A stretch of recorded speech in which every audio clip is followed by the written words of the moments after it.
One day, the Prince of Troy, Paris, kidnapped Menelaus' wife Helen and took her to Troy. Speak! The Trojan prince, Paris. He has taken Queen Helen.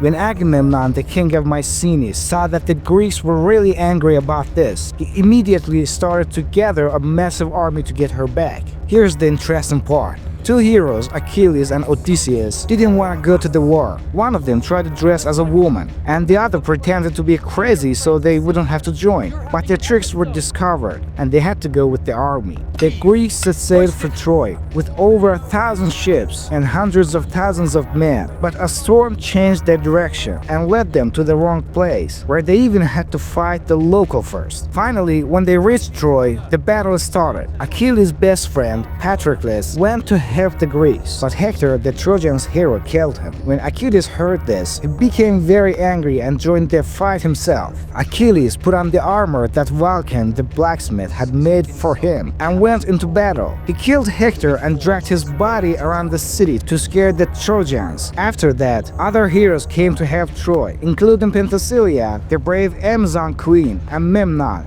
a great warrior. But Achilles killed both of them, and Troy was about to fail. Now, here's the clever part. The Greeks built a giant wooden horse and hid hundreds of soldiers inside it. The Trojans brought the horse into the city because they thought the Greeks had gone. That night, the soldiers came out of the horse, opened the gates, and Troy fell. They killed Priam, the king of Troy, and many of his children. The rest of the people were either captured or killed. Helen returned to Menelaus and lived happily. Now, let's take a look at the return of the Greeks and the adventures of Odysseus. Most of these stories are myths, full of witches, giants, and magical events, but they're fun to hear. First, he faced Polyphemus, the one-eyed giant, and tricked him to escape. Then he reached the land of the Lotus-Eaters, where some of his men forgot everything. Next, he arrived at the island of Circe, where a witch turned some of his men into animals. He passed through the deadly streets of Scylla and Charybdis and battled the storms and curses from Achilles, the god of the winds. After 10 long years, he finally reached Ithaca. Disguised as a beggar, defeated his enemies and reclaimed his throne. Peace and justice returned to the people of Ithaca. I hope you enjoyed this Monday's video.